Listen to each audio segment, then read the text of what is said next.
It's time for the No Nonsense Roundtable. Insights to capture your imagination from people you know and people you'd like to know about. Each week, a different guest from a different walk of life. Now, here is the host of the No Nonsense Roundtable, Dom Geneva. Boy, do I have a treat for you today. I have a gentleman on my show who has performed on a album by Paul McCartney, has been involved in Grammy-winning productions, a musician himself, sang with Earth, Wind, and Fire. The number of accomplishments of this gentleman, whose name is Scott Mayo, may be known to a lot of people in Rochester because he's originally a Rochesterian, born in Elmira, but we won't hold that against him. He came here when he was 12 years old, and he is graciously agreed to come on my show, and it's a little bit of a sacrifice for him too, because he is in Los Angeles at his home at this time. So hello, Scott. How are you doing today? I'm very good. Good morning. How are you?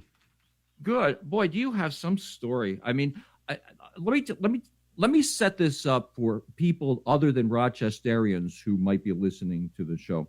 You're listening to No Nonsense Roundtable. What this is that I was a car dealer for 27 years. I was the no-nonsense car dealer. We started the business.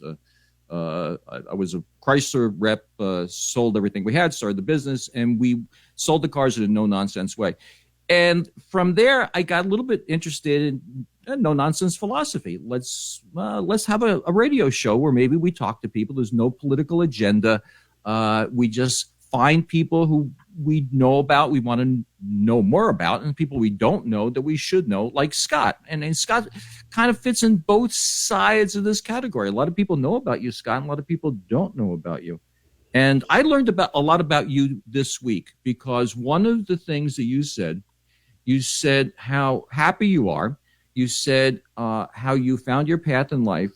And the thing that really makes me smile, you said your mom was going to be listening. Yes, she is.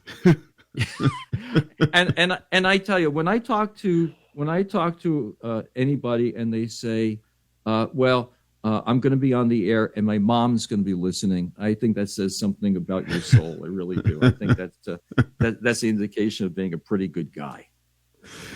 And she's a pretty good mother, so that helps. Well, if the product of her raising you was any indication, that's true. So let's talk about that. Let's talk about your early childhood life. Now, you're originally from Elmira, came here when you were 12, you said, and went to Rush-Henrietta school, and now have this national this national prominence in the music business that a lot of people are not aware of, and I want to make them aware of this. So tell me about your childhood life in Rochester. Grew up in Henrietta and went to, all the RA schools from sixth grade on, and which is great because I had a real good core group of friends that I grew up with. And so we, many times were the same people that were in sixth grade that I graduated with. And many of them are friends to this day. And it was a great time to grow up. It was a great place to grow up. And I think it really was a place that gave me room to find myself. And I really, I appreciated that a lot, especially as I got older, when I talked to people from other places and they didn't quite have the support system that was normal to me. I had a group of friends that were really, really encouraging to me, even though some of my dreams were pretty wacky and nobody from Rochester talked about the stuff that I was talking about. I still had friends that were like, yeah, okay, Scott, sure. Yeah. All right. So they still somehow believed in me to be able to get, to fulfill my dreams. And so I appreciate them for that. And they're still like that to this day. So when did you first get interested in music? What was the precipitous for that? I was in fourth grade in Elmira, and there was an announcement in the morning that if you're in fourth grade or up and you want to play a musical instrument, come down to the band room after school. And it was like a bell went off, and I rushed to the band room after school. And it's funny because I don't come from a family of musicians, but there was something about that. It was like a call on my life, and I had to do it. And so I went down to the band room, and he said to come home to ask my mother what about the instruments that I wanted to play. So I came home and I told my mother that I wanted to play in band. She said, "What do you want to play?" I said, "Trumpet." She said, "It's too loud. Pick something else." I said, "Guitar." She said, "It's too loud. Pick something else." I said, "Drums." She said, "Stop picking the loud instruments." So she said, "I'll tell you what, both of your brothers played clarinet and they quit. So we have a clarinet here in the house. That's what you're going to play." And that sort of sealed my fate. And so I started playing clarinet because we had one in the house. So what was the first job you got? What was the first paid job you got playing? The first paid job, and I thought about that. The first paid job I got was in Rochester. It was off of East Avenue at a restaurant that's no longer there. I was 15, I think, and I had a gig. And the at guy 15? At 15, I had a gig. Really? Yeah, not a regular gig, but it was a gig. Yeah. And they paid me. And I was like, no, that's I had fun. You don't have to pay me. They're like, "No, that's what we do. We pay you, you play music, and you get paid." And I was like, "What? Really?" So that was the first time when I started to realize that you could make money from this thing that you enjoy that much. Because I always thought that if you worked, you had to hate it. And okay. I didn't hate it. I liked it. Okay, so what is the first job you had where you could support yourself playing music? As a musician, the first job I had where I could support myself full time, I toured with an artist named Anita Baker. It was her first record and her first big record and her first tour. And I did that tour. And that was it. Like, that was the beginning of my being a professional, to be able to sustain himself as a full-time musician. And tell me about her music. She was an R&B singer. She's still alive. She's an R&B singer, and she's from Detroit. And it was an album that she did called Rapture, and it was triple platinum. I think it went on to be triple platinum, and it was her first tour. And I was on the record, and she asked me if I wanted to do her tour, and I was like, "Yeah, sure." But I'm from Rochester, and I'm not trying to downplay Rochester. I had never heard of a tour. I didn't know what musicians did on the road. So I asked an engineer that was on the record. I said, she asked me to do the tour. What does that mean? And so he sat me down and explained it to me about touring life. And many of the things that he told me that day, I still do to this day. But yeah, so that started it. So I went on tour with her, and one tour begat another tour, which begat another tour. And then I just became this guy that did a bunch of tours. And so it was just it started with Anita Baker. Well, tell me about Earth, Wind, and Fire too. I mean, there's something that is very interesting. Well, the Earth, Wind, and Fire thing is even more interesting because that literally goes back to Rochester. I was such a fan of the group that the days that they would release their records, I would skip school to go to the record shop to buy two records, one that I would play and one that I would keep sealed. Just because I knew it was going to be a collector's item. Do you still have those? They're at my parents' house, but they're still there in the basement. Wow. So I would skip school and I would play Earth, Wind, and Fire records all day long, both sides, as many times as I could. And so back then they used to have posters inside of all the albums. Oh yeah. And so I would put them on with stick pins. I would put them on my ceiling. So Earth, Wind, and Fire was literally the first thing and the last thing I saw every day. And I used to tell all my friends, "I'm going to play with Earth, Wind, and Fire someday." And they're like, "Yeah, okay, great, sure, whatever." And so when I got the gig because I did a recording session for Philip Bailey, the lead singer. He was doing a solo record and he liked it. And he said, "Hey, we might be looking for another saxophone player. Do you want to do the gig?" And I'm like, "Yeah, sure." And a couple months later they called. And there I am on stage with Earth, Wind, and Fire. And one of the first cities we played was Rochester. We came back to the War Memorial and we played Rochester. And I was kind of nervous about playing home with like my dream. So tell me about touring. Tell me about the physical aspect of touring with a group. It sounds like a tough life, but it also sounds awfully exciting. It's both. I mean, it's tough in that the rigors of the road. I mean, you're constantly traveling. Constantly, and it seems very glamorous until you have to do it because it's hard on your body. It really is. I've done plane tours and I've done bus tours. Plane tours are the hardest because you're going from airport to airport. When you're on a bus, you have a full tour bus. At least you get to sleep and you get to recline. So that's a lot more. It's less taxing on your body, but still, I mean, you have to be on all the time, and things happen where you get to a city late. you don't have time to do a sound check. Mm-hmm. And so you don't have time to eat. You just have to go right on stage and just do the show. And so you have to find a way in yourself to, one, have the physical strength to do it. And you also have to have the mental strength to be able to make it through those tough times. Because there are times where you're tired, you're physically tired, and you're mentally beat, but you have to do the show. And Earth, Wind and Fire, the thing reason it was so significant for me was because the show was pretty challenging, because we were dancing like dancers, but we also had to play like at the highest level. And so there was a level of expectation on us, both physically and musically, that was pretty wearing at times, but we did it. You found a way to do it. Well, it's sort of, you have to perform while having the stamina of being an athlete, it sounds like. Yeah. And so like on that gig in particular, we were at the gym every day.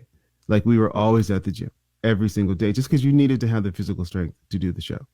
You see, these are the things I think people don't really realize when they have to pay, $60 or $80 for a ticket. What's behind that? It's not just the performance, but it's all the other stuff that you have to go through to get to the performance. Yeah. Well, I can hear by the music in the background that we are about to head into a break, but I want to start talking to you a little bit after the break about people you've met and people that might surprise us. So Very cool. With that, we're going to be back in a few minutes. Well, welcome back to the No Nonsense Roundtable. This is Dom Genova, your host, and I'm here with Scott Mayo. We were talking about Scott and Anita Baker, and that's a little bit of Anita Baker. I think that's a song that everybody will recognize. Mm-hmm. Just a wonderful, wonderful talent.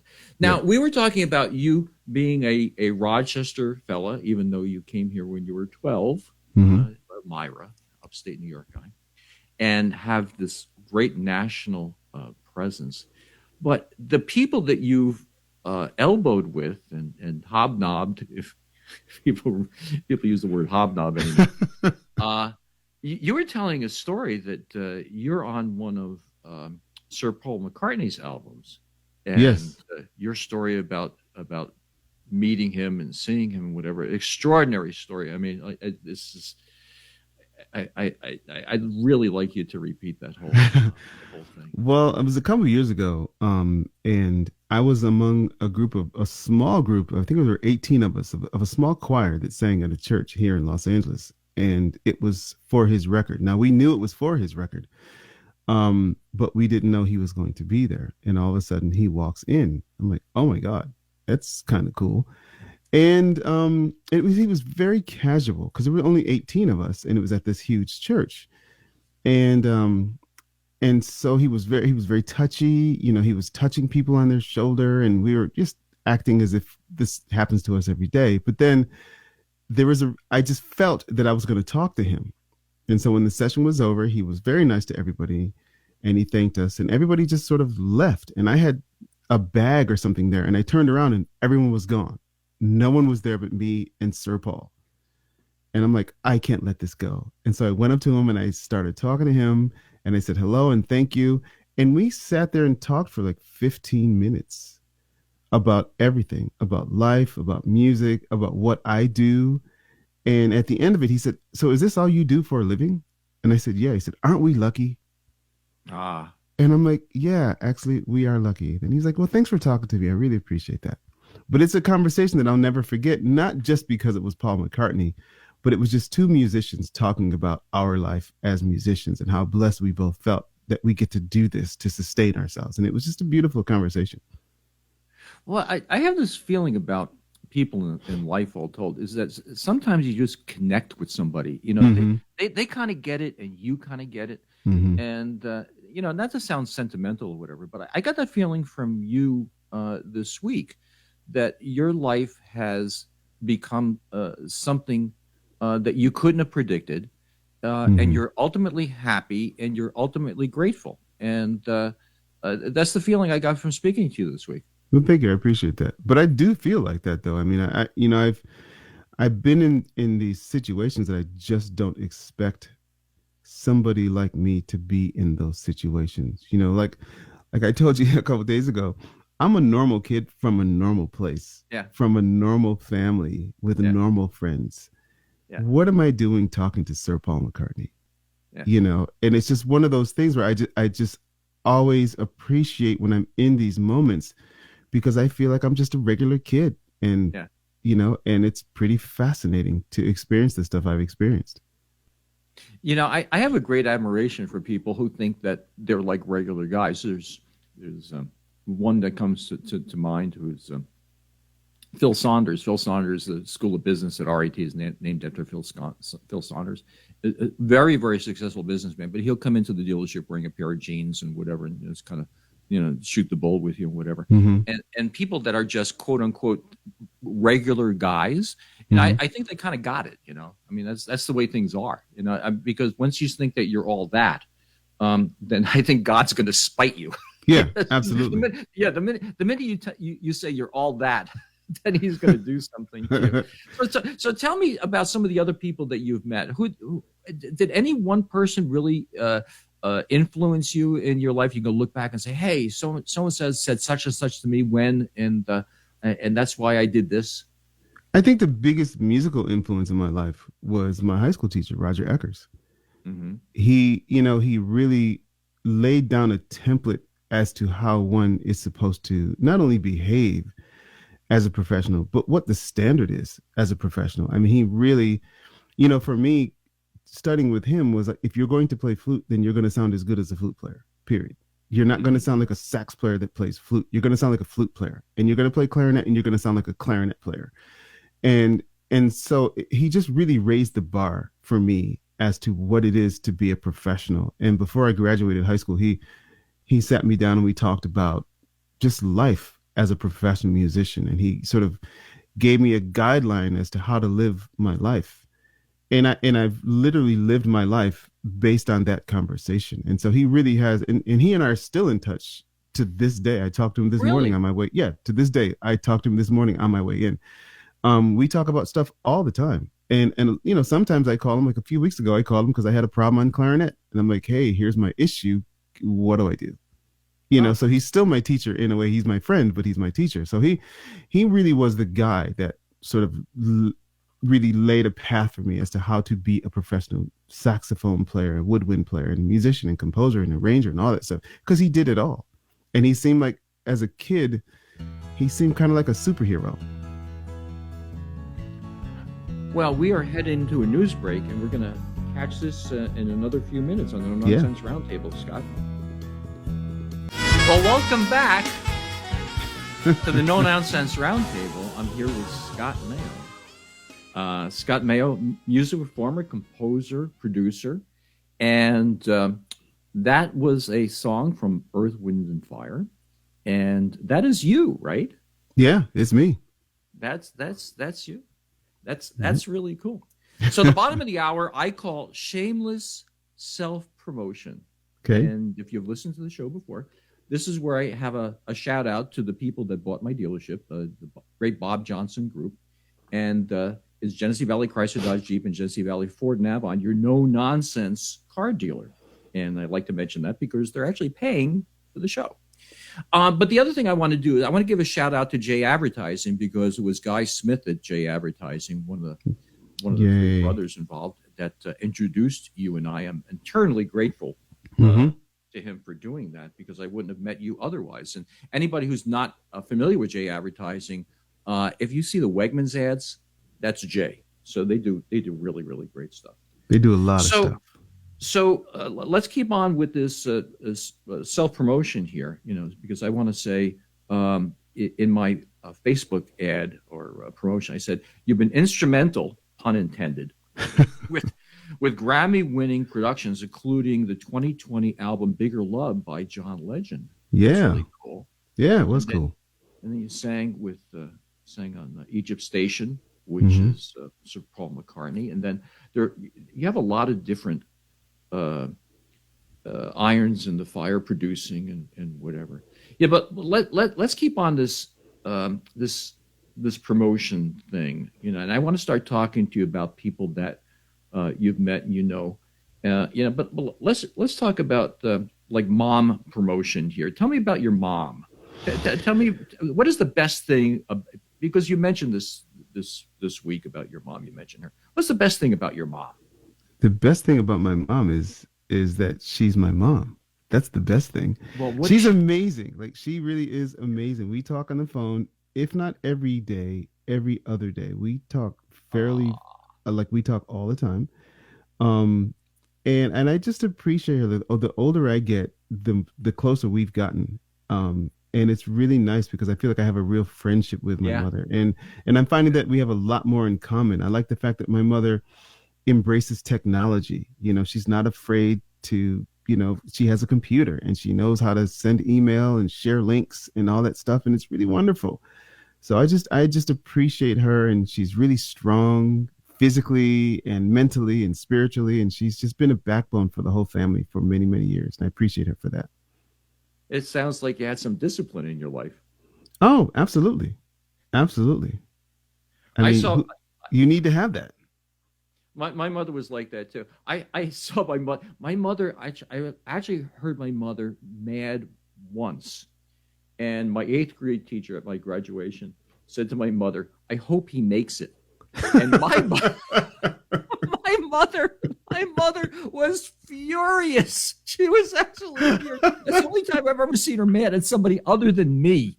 I hope he makes it. So let's talk about some of the people. Let's put it this way.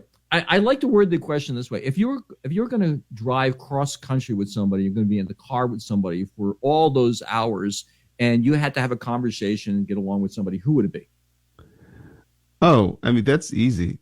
And I hate to sound sort of, textbook about this, but it would be my wife, honestly, because aside from the fact that I love her, she doesn't want to go with you. It has to be somebody. Has to be somebody else. Yeah, it has to be somebody professionally. Okay, somebody professionally. I get that. That's the answer you're supposed to give. That's the answer. No. Okay, so if it has to be somebody professionally, honestly, and I'm totally not, but you asked me to do this, so I have to do this. Yeah. Honestly, based on the conversation I had with him, I would have to say Paul McCartney. Really? Yeah, I would, because we actually had a very nice conversation, and it was just very easy to talk to him. And so, since we're coming from completely two different worlds, I think he'd be really interesting to talk to. Okay, now you can talk about your wife. Yeah, she's amazing too. So if I can't have my wife, then I'll go with Paul McCartney, and if I can't have Paul McCartney, then I'll go with my wife.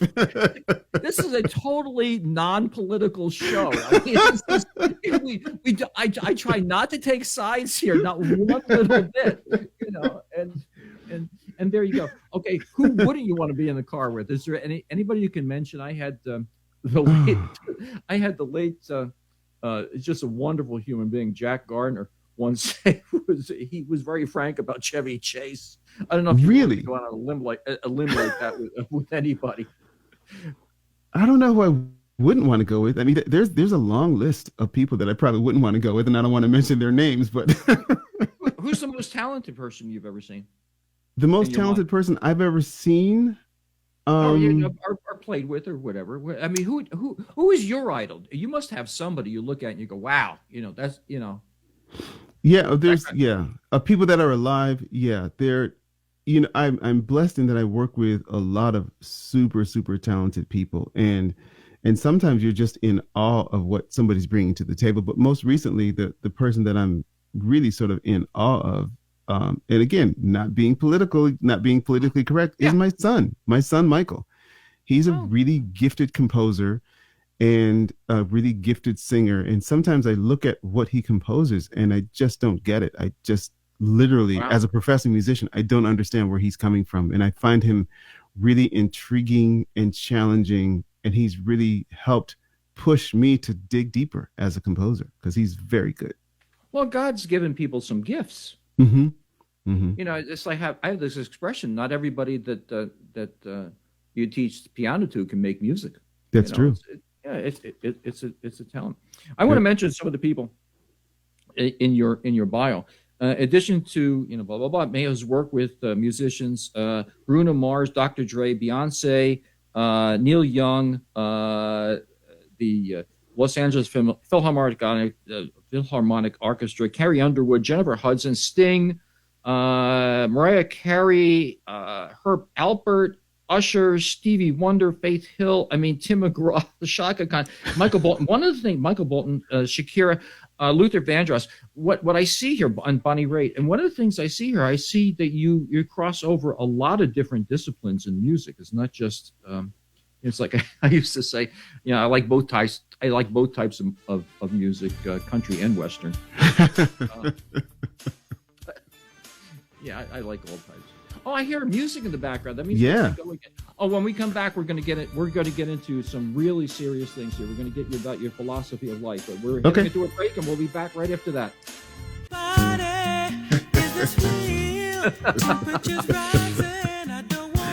So Matt is responsible for picking out the music. I have to tell you, I take no responsibility in this. You're listening to the No Nonsense Roundtable. I'm Dom Genova, your host, every Saturday from 10 to 11. I'm here with Scott Mayo, music performer, composer, and producer. And I got a text from somebody who says, have Scott tell you about Mick Jagger. In short, before we get into a time lag here, tell me about Mick Jagger. I played with Mick Jagger and Raphael Sadiq on the Grammy Awards a couple years ago. It was the first time he had done the Grammy Awards as a solo artist. He'd done it with the Stones, but he'd never done it as a solo artist. Wow. And it was a tribute to Solomon Burke.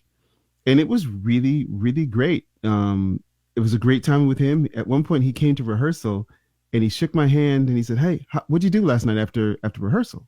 And I said, "I went home and watched some TV." He said, "Really? What'd you watch?" And I was like, "Really?" He said, "Yeah, what'd you watch?" And so there I was having a conversation with Mick Jagger about what I watched on TV after rehearsal.